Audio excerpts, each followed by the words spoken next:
Serial क्योंकि सास भी कभी बहू थी में आ गया है बहुत ही इंटरेस्टिंग ट्विस्ट, जहां पर मिहिर का एक्सीडेंट हो जाएगा और उसके बाद उसकी हालत बहुत ही ज़्यादा क्रिटिकल होने वाली है। डॉक्टर साफ तौर पर कह देंगे कि अब मिहिर का बचना बहुत ही ज़्यादा मुश्किल है। इसके बाद मिहिर की हालत और भी ज़्यादा नाजुक हो जाती है, लेकिन जैसे तैसे तुलसी अपने मिहिर को होश में ले आती है। जैसे ही मिहिर को होश आता है, वह तुलसी को गले से लगा लेता है और कहता है, तुलसी, मुझे छोड़कर मत जाओ, मैं तुम्हारे बिना नहीं जी पाऊंगा। यह सब देखकर नोयना बहुत ही ज्यादा परेशान हो जाती है।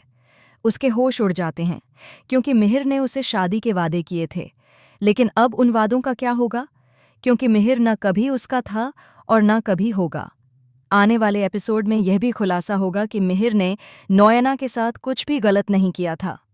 नोयना ने सब कुछ जानबूझकर प्लान किया था, सिर्फ तुलसी और मिहिर की शादी तुड़वाने के लिए। मिहिर को उस दिन का कुछ भी याद नहीं है कि आखिर हुआ क्या था। दरअसल नोयना और मिहिर के बीच कुछ भी नहीं हुआ था, लेकिन नोयना ने झूठ बोला कि उनके बीच कुछ हुआ है। इसी झूठ और गिल्ट की वजह से मिहिर ने तुलसी को जाने दिया था। लेकिन अब जैसे ही मिहिर को सच्चाई का पता चलेगा, वह अपनी तुलसी को कहीं नहीं जाने देगा। वह उसे रोक लेगा और अपने पास ही रखेगा।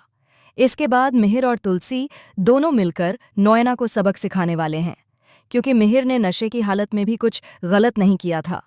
अब देखना यह होगा कि जब यह पूरा सच तुलसी के सामने आएगा तो वह नोयना का क्या हाल करेगी, क्योंकि बार बार इस औरत ने मिहिर और तुलसी को अलग करने की कोशिश की है और पूरे वीरानी परिवार को बर्बाद कर दिया है। तुलसी के जाते ही किसी की शादी टूट रही है, किसी के बच्चे बर्बाद हो रहे हैं और किसी का घर उजड़ रहा है। लेकिन नोयना अपनी मस्ती में चूर है। उसे तो बस मिहिर से शादी करनी है और कुछ भी नहीं। लेकिन अब तुलसी चुप रहने वाली नहीं है। वह नोयना को सबक सिखाएगी और उसे धक्के मारकर घर से बाहर निकाल देगी।